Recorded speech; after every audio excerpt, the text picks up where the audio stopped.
All right, let's welcome in Tom Murphy this morning. Tom, you wrote a really good piece that I read over the weekend talking about just the starting lineup and the adjustment of minutes. They have a new starting lineup this past Saturday, and really the team as a whole, especially in the second half, takes off. What did you think of Eric Musselman's adjustments starting with just kind of his lineup and his rotation on Saturday? Good morning, guys. Yeah, it was my view that after that Missouri game, there seemed to be a gaping hole in the 4 spot. Mm-hmm. Particularly from a rebounding standpoint. So I thought they have to find a way to get Vance Jackson comfortable and productive, and they've done that the last 2 games. You've seen he's been on his shooting game from 3-point range. I think he's 50% the last 2 games. But I also thought that the starting of Devo Davis, the extended minutes for him, he looked like he was an offensive dynamo early in that game. And I think when he understands he's going to have minutes, I think we might see a more productive and a more patient, I guess, Davis, even though he plays so fast. Because I think when you're not sure of your minutes, you want to go out there and do extra stuff. And he's the kind of guy that if he's in the game for an extended period, he took over in scoring. That left-handed hook he made basically at full speed, left-handed bank shot hook, was an unbelievable shot. And you can see those freshmen are growing, particularly him and Jalen Williams are growing in confidence with their minutes going up. And that's going to be, to me, a side benefit of being without Justin Smith for another few games. One of the things, Tom, that Eric Musselman praised Devo Davis off after the game, not only just his offense, but his defense. And you think about how good Wheeler was for Georgia on Saturday. He was really the only guy that could score consistently against Arkansas. Devo was hounding him on the other end, and they're also trying to double-team him. I'm going to be honest, Tom. I'm surprised as good as he's looked at times this season, because I was under the impression from different people I talked to kind of close to the basketball program that he wasn't as far along as some of the other freshmen. But, man, that game against Georgia, I think those people and really me, we might be wrong about this kid at least early on in his career. Well, I don't know if you can expect 20 points on a regular basis, but the game just came to him, and he had the ball in his hands when there was some, space to go to the rim or get in the lane. He did a lot of his work in the mid-range in that game, and a lefty shooter is just so different to see.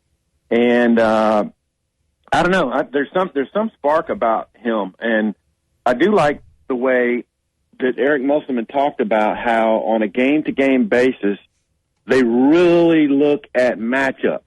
For instance, who was there was a tall player, the Auburn point guard that they wanted Desi Sills on to have lower leverage to try to swipe at the ball.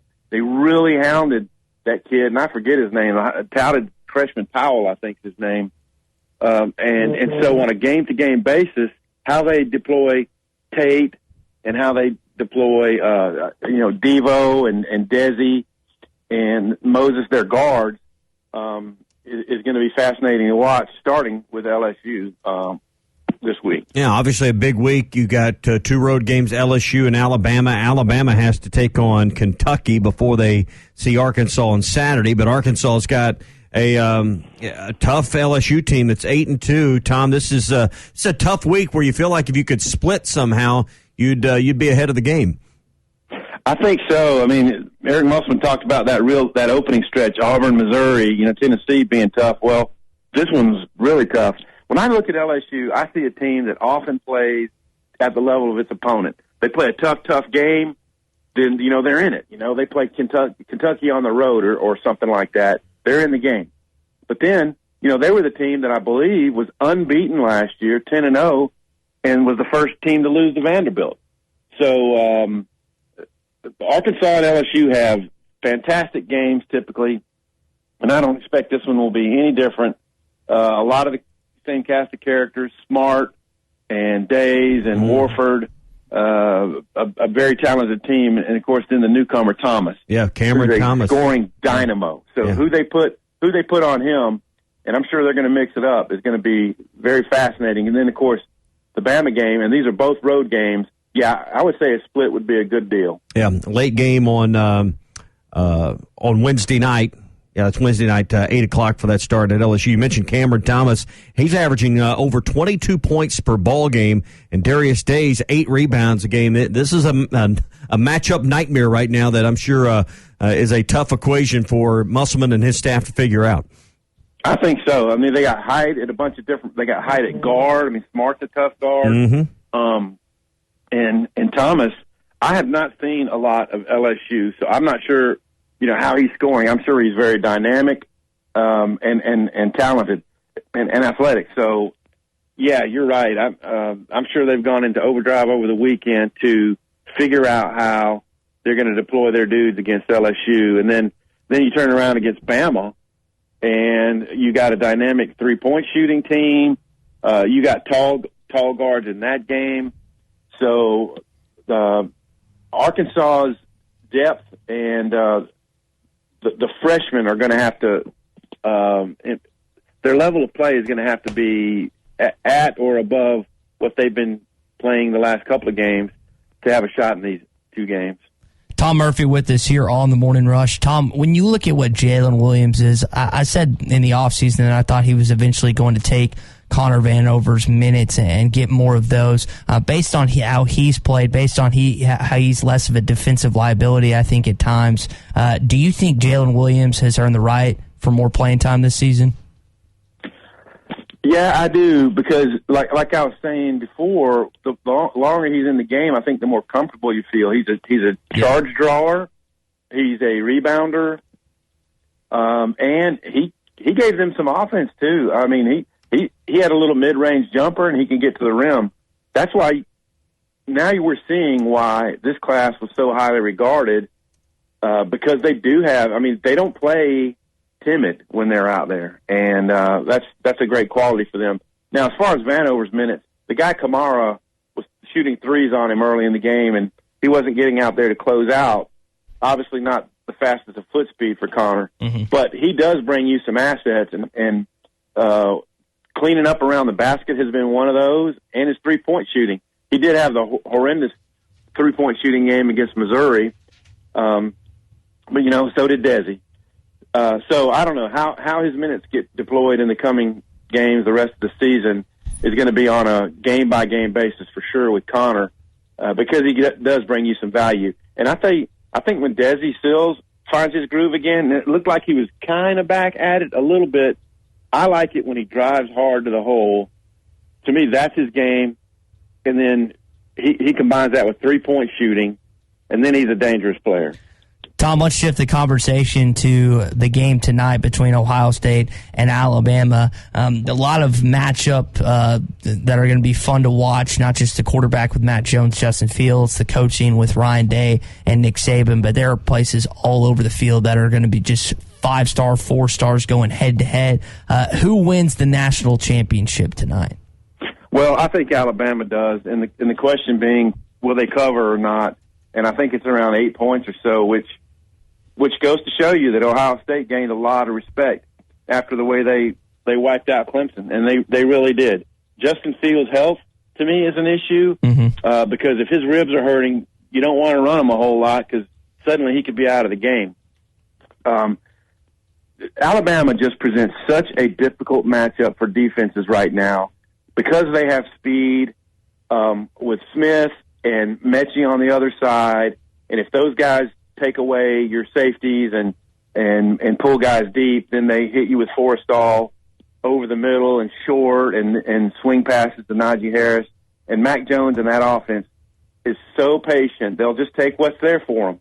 And Harris, to me, probably the most dynamic runner in the college game. He breaks tackles. He gets low. He takes contact. He breaks tackles. He jumps over guys. This Alabama team may be the most explosive and talented offense they've had in the Saban era. They are that good. If Ohio State is in the game and makes it a tight fourth quarter game, then all respect to them. But I see Alabama winning and covering. Yeah. If Alabama does go on and win the national title tonight, regardless of the outcome, winning 10 SEC games, beating Florida in the championship game, beating Notre Dame, and then Ohio State tonight, where does this team rank all time in such an unusual season with unbalanced schedules? to accomplish those 13 wins, Tom, would be unprecedented. It would be. It would be a seminal season out of many for Nick Saban, and I don't know if I'd call it their best team ever. I mean, it might end up being the most impressive list of wins if they win it tonight. But their defense isn't as good as some like the probably 09 and some of the early teams or earlier part of the previous decade had better defenses. But I don't think there's any question that this is their most explosive, highest powered offense, even though they probably had more dynamic quarterbacks than Tua and Hurts and maybe another guy or two. But Mac Jones is far from the just a game manager like a Greg McElroy or a Jake Coker was back in the day. Mm-hmm. He's a true talent himself, and that's why he was in the Heisman finalist group with his teammates and Trask and Fields, and Trevor Lawrence. So this Nick Saban won't say it, but this is going to be one of his biggest teams ever if they win it. Tom, 2 NFL questions before we let you go. Joe Brady is a candidate for your Atlanta Falcons, man. What are your thoughts on the potential former LSU passing game coordinator, Carolina offensive coordinators, where he's at currently? What are your thoughts on him potentially getting that job? Yeah, if you had asked me this 5 or 6 years ago, I'd have said, no, too much too soon, too young to do this. But now that we've seen Sean McVay do it with the Rams and do it very successfully, it seems like maybe he just connects with his players. They won a game this weekend. Then I probably wouldn't object to it. They need to get a lot better on defense and find a way to keep Matty Ice productive. But I don't know. Eric Bieniemy seems like he's had a good career as a coordinator, so I wouldn't be opposed to him either. I just want to start winning again, and what's turned into now a very, very tough division with the Saints and Bucks and Panthers. Other news I wanted to ask you about: the Shaun Watson's reportedly wanting out of Houston. Any thoughts on where you think he would be a good fit if he ends up getting traded or getting sent somewhere else? Yeah, I haven't given a lot of thought to that. Certainly a lot of respect, and Shaun Watson is in that upper tier of quarterbacks now that are so dynamic. They make things happen in the pass game. They make incredible passes like Mahomes does. And they can run the ball, too. What slays me, though, is some of the reporting yesterday was that, the Texans didn't even consider what their search committee said. So now you fault teams for hiring who they want as their general manager. That blows me away that, a team gets shredded for, not following certain advice. Now, they should have been listening to Shaun Watson for sure, but I don't know. I just hope he finds a happy place because I think he's a great kid, and I don't know what the Texans are doing. They do seem to have been kind of bungled their management in recent years. Tom, we appreciate it, buddy. We will speak again on Thursday, as we always do at 7:20. Yep, sounds good. See y'all.